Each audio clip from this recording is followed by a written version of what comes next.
Magandang buhay mga bata! Ngayong araw na to ay ating tatalakayin ang Homeroom Guidance Quarter 1, Module 1 na may pinamagatang Look How I Have Grown. Ikaw ba ay marunong umawit, sumayaw, gumuhit, o sino naman ang magaling sa iba't ibang asignatura gaya ng matematika, Filipino at English? Napansin nyo ba na sa inyong paglaki ay inyong natutunan ang iba't ibang talento na kaya nyong gawin gaya na lamang ng mga nasa larawan?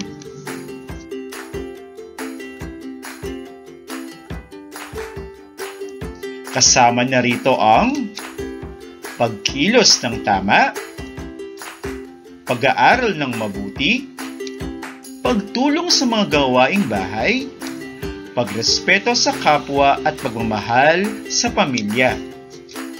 Tignan mo ang dalawang larawan.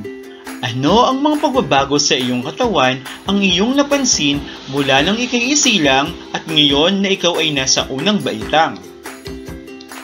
Tumangkad, natuto ng maraming bagay gaya ng paglalakad, paglalaro, pag-awit at marami pang iba.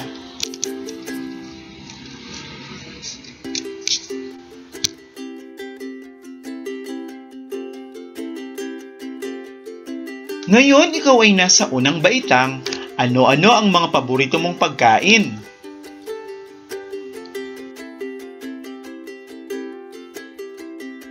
Ano-ano ang mga kaya mong gawin?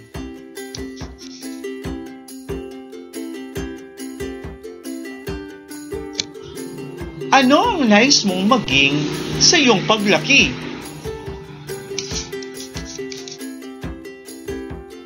Ano ang iyong nararamdaman ngayon na nalaman mo na ang iba't ibang pagbabago na naganap sa iyo? Ikaw ba ay malungkot? Masaya? Nalilito? Tama, ikaw ay masaya. Sa oras na to ay may gagawin tayo. Kumuha ng mga sumusunod na gamit. Kumuha ng malinis na papel, gunting, glue o pandikit, at mga pangkulay katulad ng Crayola. At syempre, kukuha din kayo ng mga lumang magazine. Ngayon naman ay ating sundin ang mga sumusunod na panuto sa ating gawain. Una, gumupit ng mga larawan mula sa lumang magazine o dyaryo ng mga gawain na nais mong gawin. Pangalawa, idikit ito sa malinis na papel. Pangatlo, kulayan at lagyan ito ng mga nais na disenyo. At pang-apat, lagyan ng maikling pamagat gaya ng "Ako ay masaya". Panglima, ilagay ang iyong pangalan sa ilalim ng pamagat. Pang-anim, ilagay ito sa iyong learning pockets para may pakita sa iyong guro. At tandaan, sa paggamit ng gunting, kailangan humingi tayo ng gabay o tulong sa inyong mga magulang. Noong ikaw ay pinanganak, binigyan ka ng buhay ng ating dakilang lumikha. Ngayon na pinapanood mo ito, ay nagkakaroon ka ng pagkakataong matuto. Maswerte ka kung kumpleto kayo sa bahay ng iyong pamilya. Masaya ang buhay mo dahil ikaw ay nakakapaglaro kasama ng iyong nakababatang kapatid o mga kaibigan. Lahat ba ng aking nabanggit ay nararanasan mo? Kung oo, ano ang nararamdaman mo? Ikaw ba ay nalulungkot? Masaya? O kaya naman ay nalilito? At ikaw ay masaya. Ang mga nabanggit o nakita mo kanina ay ilan lamang sa mga halimbawa ng iyong karapatan. Pero ano nga ba ang karapatan? Karapatan, ang tawag, dapat na matatamasa ng isang tao upang siya ay maging masaya at mabuhay ng matiwasay.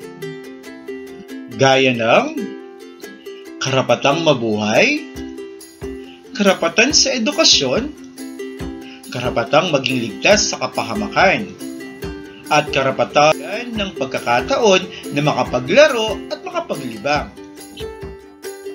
At syempre, may kaakibat yan na tungkulin ang bawat karapatan. Ang tungkulin naman ang tawag sa mga dapat nating gawin upang patuloy na matamasa ang ating mga karapatan. Gaya ng pag-aalaga sa iyong sarili, pagrespeto sa ating mga kalaro, pag-aaral ng mabuti, pagtulong sa mga magulang o nakakatanda. At ngayon naman ay ating gagawin ang isang gawain. Sa tulong ng iyong magulang o guardian ay punan ang table sa pahina 13 hanggang 14. Lagyan ng observe kung ito ay nagawa, not observe naman kung hindi. At ngayon naman ay iyong sagutin ang mga sumusunod. Ano ang iba mo pang gawain sa bahay? Ano naman ang iba mo pang gawain para sa pag-aaral? Ano ang nararamdaman mo habang ito ay iyong ginagawa? At ano kaya ang mangyayari sa iyo kung palagi mo itong ginagawa? At sa pahina 14 hanggang 16, lagyan ng bituin ang kalarawan kung ito ay nagpapakita ng mga dapat mong gawin. Puso naman kung ito ay mga dapat mong matamasa bilang isang bata. At para naman sa ibang gawain, kumuha ng malinis na papel, i-trace ang kanang kamay at doon isulat ang responsable ako dahil, at i-trace naman ang iyong kaliwang kamay at doon isulat ang masaya ako dahil, at gawin lang kung ano ang nakikita mo sa larawan, basta kumpletuhin mo lang ang pangungusap. Magaling ang mga mag-aaral sa unang baitang. Binabati ko kayo at iyong natapos ang unang module para sa unang markahan. Hanggang sa muli, mabuhay ka!